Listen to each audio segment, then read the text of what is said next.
Captain Kidd. What now, Mike? Back to your story, Captain. Okay with you? Sure. Where was I? 1942. How long were you in Portland and where did you go next? The suicide rate among GLs in Panama was extraordinarily high. So before the war, Army considered assignment there a hardship tour, limited to 2 years. Because Father could speak Portuguese, he was offered a direct officer commission as a captain to be immediately reassigned to embassy duty in Brazil. Father said he declined the offer because he couldn't take his family. However, I believe it also had to do with his lack of self-confidence to be an officer. Consequently, we rejoined Father less than a year later when he was transferred to a band at Camp Van Dorn, Mississippi, then publicly declared the worst Army base in the U.S. We lived in Liberty. Liberty? An odd name for a Mississippi town. I don't recall hearing of it. It was a tiny town 25 miles from Macomb, Mike, and you probably haven't heard of that town either.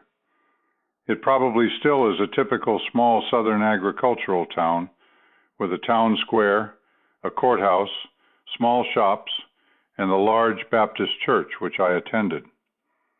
We lived in a second-floor apartment over a vacant store on the square that had been unoccupied for years. Our nightly ritual was to get out of bed, turn on all the lights, bring out the brooms, and swat down the bats swirling around the bedroom, which we put in paper bags on the porch until morning. Coming to that small town in the deep south with your big city Yankee, down east made accent must have made adjustment difficult for you. Actually, Mike, the Liberty kids were friendlier than Maine kids. You're right about the accent, though. That and my urban background combined to give some communication problems. In spelling class, for example, when asked to spell calf, I said C-A-F-E. When asked to spell cow, I said C-A-R. I needed speech correction class. We also learned, to our embarrassment, that Easter there was like Christmas for exchanging presents. What did you and your friends do together? I learned to fish for perch with a pole at a pond and catfish with a trout line on 7 Mile Creek, where I had a close-up with a water moccasin. My best memory was of my next-door friend Jason and me playing with our combined large collection of toy-led soldiers and associated cavalry and artillery pieces. We reenacted current European battles in my living room with furniture and bunched-up rugs kids who paid 1 cent for admission, that we had personally witnessed these scenes by sailing to Europe nightly aboard the secret submarine we discovered in an underground waterway far below the basement of the old building I lived in. We called our expeditions The Secrets of S-O-U-S-A. Our excited audience bought our show, hook, line, and sinker. What great fun! What was your experience with blacks there? I don't suppose you had seen many of them before then, had you, Captain? No, I hadn't, and in fact, I don't recall seeing many of them in Liberty either. The farms were small and poor, so there may never have been large plantations with slaves there. It's also probable that many blacks went north after the Civil War. I have only one memory of blacks in Liberty. Jason and I sometimes pretended to be on a battlefield at a nearby gravel pit. We strategically located ourselves as lookouts at the edge of the cliff on the edge of the pit overlooking the scene. There was only one small wood building about 12 feet square with 1 door and no windows. One morning we saw a middle-aged, stocky black man approach the shack. When he knocked, a black lady opened the door to him. The man entered and the door closed. It was pretty clear to us that these were enemy espionage agents sharing intelligence and planning an attack. We were sure that we hadn't been seen, so we held our positions and waited for their next move. After a half hour, the door opened, the man left, and the woman closed the door from inside. We waited another 10 minutes before the door opened again, and the black lady left in the opposite direction. We considered reconnoiter of the shack when they were gone, but it was time to go home for lunch. Aha, I see, Captain. So you young spies had no idea what had actually happened. Oh yes, Mike, sure we did. It just wasn't a subject for discussion between 10-year-old boys in Liberty, Mississippi in the 40s. Home life was different too. Since Mother wasn't working or going to the O Club evenings, she went back to her sewing hobby. She and I were in the living room, listening to the radio one afternoon during a thunderstorm, when a bolt of lightning shot out of the speaker all the way across the room between us. Gasoline was rationed, of course, so our weekend drives were curtailed. Father occasionally brought his trumpet home to practice, and I was allowed to experiment with trying to play it in the evenings out on the porch. God knows what the neighbors thought of the racket, blasting out across the square at night, but no one complained. Bless their hearts, I hope they didn't think it was my father playing. How was your Southern Baptist Church experience there, Captain? Excellent, Mike. I was sent off to Baptist Sunday school on my own, probably because my parents enjoyed Sunday mornings alone. I liked the atmosphere, the people, and the teachings. I fit right in, and it all suited my own religious outlook so well that I stayed after Sunday school for the regular services. I was particularly inspired by those beautiful old Baptist hymns. In fact, contrary to the negative image that many people have of simple country farm folk in the South, life in Liberty was a very warm, positive spiritual experience for me. But it was soon time to leave. Within a year, we were Colorado bound. Very different from Maine, Panama, or Mississippi for sure. Many thousands of troops were training at Camp Carson, now Fort Carson, in 1943.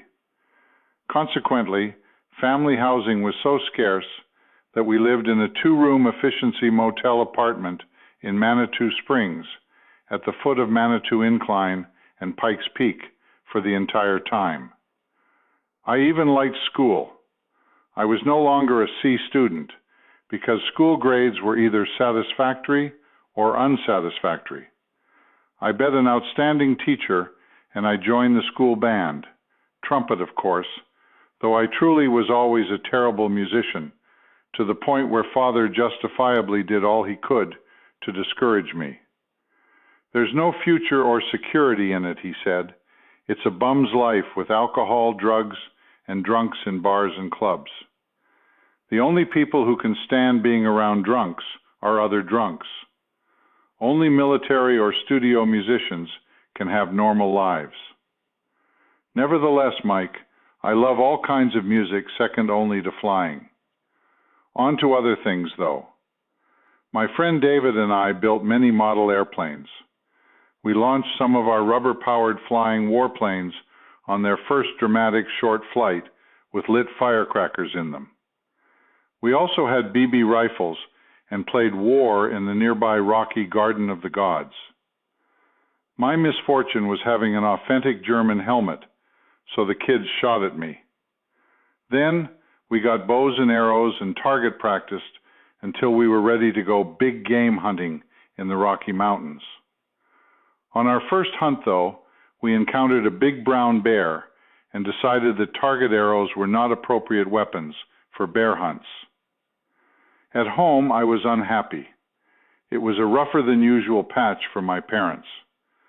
Mother and I weren't getting along well either, though she was working at the Post Exchange.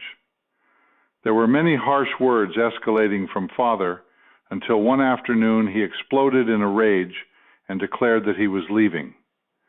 To me, he said, "I wouldn't be married to her if it weren't for you." Suspicions confirmed. Father then demanded to know who I wanted to go with. I chose Father. That did it, boy. No more talk of divorce ever again from him. The lasting lesson for me was that all three of us would have been happier if they had divorced.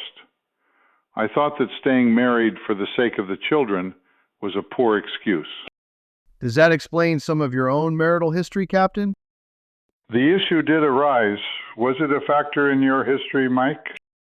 Yes, as it must be in all marriages with children. Judging by the high divorce rate, many parents agree with you. My experience was mixed. I didn't have a father since my mother never remarried. My mother did a good job raising me, but I think that a good male mentor and role model might have saved me some wasted time after high school, as when your father steered you away from music and drinking. When the choice came to me as a parent in a failed marriage, I moved out into an apartment. But the wife and I remained married for the sake of the children and tried to be good parents. I have no regrets, but I do see your point. It's a damned if you do and damned if you don't matter, isn't it? Either way, though, the biggest mistake would be to go through life with a burden of bitterness or guilt. We can only just keep on keeping on, doing the best we can. Well, it appears you kept on keeping on with your flying, Captain. Is the Jamango still flyable? Yes, it is. I have an excellent mechanic who keeps it in showroom shape. Can you still fly it, Captain? Good if I had the strength to spread and fold the wings, the agility to get in and out of the cockpit, and a tail dragger qualified pilot with me just in case. FAA classifies motor gliders with gliders, which means you don't need a medical certificate to fly one, or even a driver's license since you can solo gliders at age 14. All you need is a pilot's license, which are issued for life. So, strictly speaking, you're not actually required to have a qualified pilot with you? Correct, Mike. That's a self-imposed condition. Remember what I said about old, bold pilots? I'm a real old pilot for reasons other than sheer luck. Couldn't one of your puking dog buddies have flown with you? You got to be kidding, Mike. Those guys are nearly as old as I am, and they haven't flown in 30 years or longer. Besides, they weren't sober long enough while they were here to even drive a car. JB is the most current pilot. He and I had a dogfight over Quincy, Florida 20 years ago. I flew the Jamango, and he flew my partner Jerry's Super Cub. He was whining, "This ain't fair," as I had him like a grape in the fight. Then he bounced all the way down the runway on his landings, and that's with him sober. At our dinner banquet, Jerry awarded JB a second-place plaque for the dogfight and a certificate of completion for remedial flight training. Do you think I could fly with you, Captain? There's a thought. It would depend on how much of a pilot you are. How long since you last flew the Champ with your friend Mike? 2 months. He let me land it 3 times. How'd you do, Mike? Honestly. Not perfect, Captain, but I didn't break anything. There was a sporty crosswind which made it challenging to keep a tailwheel airplane on the runway. Still, Philip was happy and said that if he were an examiner, he would sign off on my license. As I said, it has been 10 years for me. I'd be rusty for sure, but safe, with perfect weather. As they say, flying is like riding a bicycle. Let's go out to the airport one day and have a look at your Jamango, Captain. Maybe even see how well I do with spreading and folding the wings, plus whether I can get us in and out of the cockpit. I'll think about it, Mike, but don't get your hopes high. I may well chicken out on this idea of yours. Sounds good to me. Just say when, Captain. Most important, Mike, promise that you will not mention a word of this to anyone, especially Georgie. She would be a nervous wreck. I'm sure you are right, Captain. Now, unless there's more to say about Colorado, let's break for the day and resume in the morning, all right? That's it for Colorado on this tour, Mike. Father's next assignment was Fort Benning, Columbus, Georgia. So this is a good stopping point for today. I'll stay here for a while longer. Please tell Georgie where I am. Will do. See you in the morning, Captain. God willing, 10 o'clock, right here.